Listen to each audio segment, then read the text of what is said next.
Eu parto do pressuposto de que todos nós somos capazes de amar, de que todos nós possuímos uma inteligência capaz de nos relacionar bem com as pessoas com as quais escolhemos para nos relacionar. É óbvio que nós temos que fazer uma análise não tão demorada, mas de uma forma prática, objetiva, intuitiva, acerca de que saber se o outro realmente corresponde às minhas expectativas, ou se não estou sendo tomado por uma carência, ou se por outro lado eu não estou sendo egoísta, né? Quantas vezes nós conhecemos uma pessoa e queremos que aquela pessoa se adeque à nossa realidade e nos esquecemos se estamos dispostos também, né, a chegar a esse encontro de entendimento que tem que ocorrer entre o casal. E existem algumas posturas que podem comprometer esta relação. Eu venho citando várias vezes aqui nos meus vídeos acerca das 9 matrizes do eu inferior. Sim, a ira pode prejudicar uma relação, sem dúvida. A luxúria pode prejudicar uma relação, sim, porque às vezes um é mais luxurioso que o outro é mais comedido, o outro é mais agressivo, o outro é mais carinhoso, o outro já é mais libidinoso. Então tem uma série de questões a serem consideradas ao encontrar uma nova pessoa e se decidir realmente a ter uma relação com essa pessoa. Tá certo? A primeira coisa que nós temos que estar atentos é ao defeito, ao pecado, se é que eu posso usar esse termo, né? A matriz da mentira. A mentira, ela sempre esteve presente desde a aurora da criação, né? Desde de Adão e Eva, né? Acredito eu que possa existir esta matriz tão perigosa. A mentira vai desde você vender uma imagem daquilo que você não é, esconder uma imagem daquilo que você é e que você não gostaria que o outro enxergasse. Não, porque se ele vê isso aqui, ele não vai me aceitar. Se ele souber que eu tenho esse lado, ele não vai, né, tomar uma atitude. Não, peraí, eu tenho que esconder, eu tenho que botar uma roupa aqui de forma que eu esconda as minhas silhuetas, porque senão se ele ver que eu sou um pouquinho gordinha, pode ser que ele... Gente, isso é o primeiro grande defeito numa relação. Não esconda quem você é, seja quem você é. Mas para você ser quem você é, primeiramente você tem que se aceitar. Porque a pessoa que não consegue se aceitar, ela teme também não ser aceita pelo outro em algum momento. E esconder isto é fatal. A outra questão é que quando eu me escondo, quando eu oculto algo em mim, eu também não posso exigir do outro sinceridade, transparência, porque eu não estou sendo sincero nem estou sendo transparente. Isso é uma coisa normal. Você pode achar até que o outro não sabe disso, mas você está achando porque o inconsciente do outro já captou há muito tempo que você está usando de algum artifício. O nosso sexto sentido, ainda que não consciente para a maioria das pessoas, ele está sempre presente em todo ser humano, a não ser que você tenha algum problema em alguma parte do cérebro, né, que comprometa alguma percepção de visão, de audição, né, enfim. Porque o sexto sentido ele está relacionado a uma amplitude dos sentidos tradicionais que nós conhecemos, mais a intuição, que aí sim você está falando de algo além, tá certo? O outro grande defeito relacionado, né, que um casal pode cometer e também é um defeito fatal, está relacionado ao medo. Quando eu falei da mentira aqui, de alguma forma eu citei o medo. O medo de que o outro possa pensar. O medo de, e se ele não gostar? E se ela não gostar? Essas questões geralmente ocorrem muito mais nas mulheres. O homem geralmente é mais pragmático, tá certo?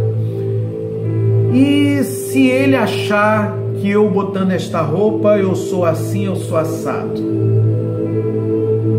E se ele não quiser um compromisso de longo prazo? E se ele for casado? E se ele descobrir que o meu ex de vez em quando vem pegar meus filhos? Medo. O medo é outro grande obstáculo para que a relação se mantenha. O medo de ser abandonada, o medo de ficar sozinha, o medo de não ter alguém para te ajudar, né, a manter as despesas da casa. Às vezes você não está satisfeito com alguma coisa, você tem medo de se abrir o jogo com aquela pessoa e da postura que ela vai ter. Por que isto ocorre? Para pensar. Porque há algo, né, há uma cultura dentro desta relação que foi alimentada desde o início relacionado a ocultar algo. Será que não está havendo falta de diálogo? Se eu tenho dificuldade de dialogar com esta pessoa, é necessário que eu chame essa pessoa em um determinado momento para conversar.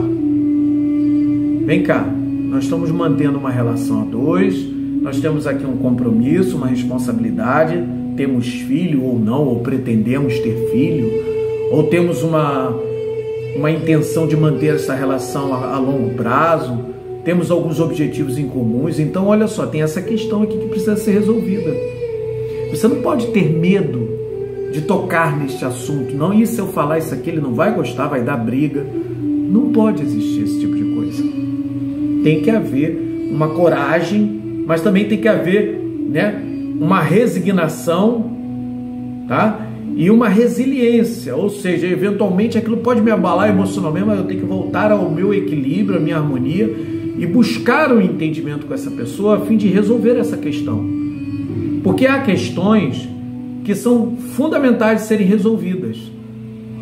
Por exemplo, o cara gosta muito de sexo, eu já não gosto tanto de sexo. Ele quer sexo anal, eu já não gosto de sexo anal. Ele quer passar uma noite inteira, para mim isso é cansativo, eu não tenho essa disposição toda. Como também pode acontecer o contrário, ele é devagar, eu já sou mais fogosa, tá certo? Eu quero toda hora, ele já não quer tanto, ele vive cansado, chega do trabalho cansado. Essas questões precisam ser resolvidas, precisam ser solucionadas. Tem que haver um diálogo. Quando não há um diálogo, é necessário procurar, né, um profissional, um coach, um terapeuta, alguém que possa sentar com o casal e conversar, fazer com que o casal chegue ao entendimento. Ah, mas ele não quer a terapia, ele não aceita esse tipo de coisa. E aí eu te pergunto, será que vale a pena? Primeiramente vamos ver, será que eu consigo, né, mudar essa situação? Vamos tentar. Mas caso chegue a um ponto em que você chegue à conclusão de que ele está totalmente fechado para um acordo, para um diálogo, você vai ficar infeliz a vida toda? Você vai continuar mantendo uma relação só porque você depende dele financeiramente, ou porque você fica preocupado com o que a família pode achar? Meu Deus, se eu me separar, sabe? Foi um casamento que teve altar, teve festa e tal. Nossa, eu amo minha sogra, o que minha sogra vai pensar? O que minha mãe, meus pais... Ih, nossa, não posso nem pensar nisso, a família vai me dar as costas se eu largar esse relacionamento. Então tudo isso tem que ser resolvido e tem que ser conversado sem medo. Se há medo, existe uma maneira de eliminar o medo? Douglas, eu tenho consciência disso, mas eu tenho medo. Nós temos trabalhos, técnicas terapêuticas muito rápidas de eliminar o medo. Você pode eliminar o medo e partir para resolver uma questão que precisa ser resolvida, gente. O tempo aqui na Terra é muito curto e passa rápido. Você vai continuar perdendo seu tempo, não necessariamente com esta pessoa, mas mantendo uma situação insustentável. Essa situação precisa ser resolvida de alguma forma. Não deixe para amanhã aquilo que você pode e deve resolver no dia de hoje. Tá certo? Mentira. Douglas, eu sempre menti. Será que aí não está a causa do problema? Voltando ao primeiro aspecto, né? Será que não está na hora? Você já tem quanto tempo de relacionamento? Eu digo que a verdade ela tem que prevalecer desde o início. Se é uma relação temporária, isso tem que ser jogado aberto desde o início. É uma aventura, isso tem que ser aberto desde o início. É uma relação casual, isso tem que ser resolvido desde o início. Há uma relação de longo prazo? Há algumas diferenças que precisam ser resolvidas? Tem que ser resolvido desde o início. E se não foi? Ai, Douglas, tem 5, 10 anos, isso sempre foi assim. Ué, tudo tem uma primeira hora, um primeiro momento. E pode ser que resolvendo isto, o relacionamento passe para um patamar superior. Ou então se resolva de uma forma ou de outra. Não podemos ter medo. A outra questão é o orgulho. O orgulho é uma das principais causas de separação nos relacionamentos. Ah, Douglas, não é a briga? A maior parte das brigas ocorrem por questões ligadas a mentira, medo e orgulho. O orgulho anda sim com a ira, tá certo? Às vezes algumas pessoas preferem ser agressivas para ocultar algo, para esconder uma situação que ela não quer que seja descoberta, ou ela não quer que mexa naquela questão. Ela tem medo, ela tem insegurança, então ela explode. Ou uma questão de orgulho, tá certo? Às vezes uma parte do casal, né, tem orgulho de admitir que, poxa, olha, eu acho que eu não consigo te satisfazer, né, na cama. Isso precisa ser chegado ao entendimento, isso precisa ser conversado. Às vezes a outra pessoa nem acha isso, mas a outra está achando, então ela tem um orgulho ferido ali, mal resolvido, e esta questão, esse orgulho mal resolvido, mal esclarecido, gera situações de ciúme. Em algum momento a mulher foi imprudente, né? Nossa, eu adoro homem de olhos azuis. E o cara tem olhos castanhos, aparece um loiro de olhos azuis, o cara já começa a ficar tremendo na base, achando que a mulher vai ter alguma coisa com aquele cara. Então é questão de ser resolvido, de ser conversado, tá certo? Às vezes a mulher, uma vez em algum momento, eu gosto, né, de um grande, né, e o cara não é tão grande assim, e aí você já criou uma intimidação no cara. Eu gosto de muito e o cara é devagar.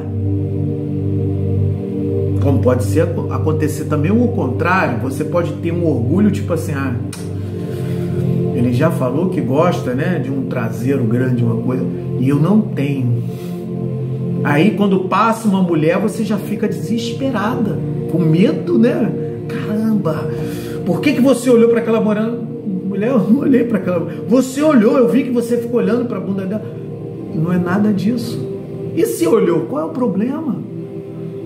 Isto não significa que ele vai te trair. Tá certo? Então, estas questões podem ser resolvidas dentro de uma terapia? Podem. Eu não estou aqui conversando com vocês, né, assunto de novela. São assuntos reais da vida prática, do dia a dia dos relacionamentos, dos casais. O homem tem um comportamento, às vezes, um pouco pragmático, objetivo. A mulher quer sentar, quer conversar. Amor, quer. Fala logo, mulher. Deixa. Então tá bom. Quer dizer, não é assim. Tem que haver um entendimento, tem que chamar a mulher, conversar. Amor, vamos conversar? Sim, vamos conversar, vamos sentar, vamos bater um papo. Que horas que você quer conversar? Como é que onde você quer conversar? Você quer conversar na cama? Você quer ir para a sala? Você quer sentar na mesa, tomar um café e bater um papo? Ir para um restaurante, ir para a beira de uma praia, para a beira do mar, né? Quer ir a algum lugar ao ar livre? Porque tem casais que têm dificuldade até de determinar aonde os dois se sentem mais à vontade. Às vezes não é na cama. Às vezes eu vou sentar na cama, a gente começa a conversar, daqui a pouquinho já virou sexo também. Ou então sentamos na cama, daqui a pouquinho ele já vira para o lado e dorme. Então não é o momento, não é o lugar mais adequado, entende? Porque cada um tem uma postura, uma predisposição ao diálogo em determinadas situações. Tem gente que gosta de conversar de manhã, Tem gente que detesta conversar de manhã, tem gente que quer conversar à noite, outros já querem conversar à tarde, outros já gostam de conversar de madrugada. Tem casais que se entendem até no tempo. E se há um time que está tendo algum problema no time e na disposição do casal, isso aí também tem que ser conversado. Gente, tá na hora da gente chegar ao entendimento, porque eu gosto de conversar de manhã, você gosta de conversar à noite. E aí, como é que a gente pode resolver? Existe um meio termo? Conversar à tarde? Ou ir a um local onde nem de manhã nem de noite passa a ser diferente? Então eu tenho que buscar uma solução, tá certo? Então os 3 principais defeitos relacionados que um casal deve evitar a fim de resolver problemas do dia a dia. Problemas que às vezes são pequenos, mas que podem se tornar grandes amanhã. Problemas que às vezes podem parecer pequenos, mas que repetidamente, recorrentemente, se tornam um problema, uma bola de neve, um problema bem grande e que se deixar para amanhã acaba não se resolvendo.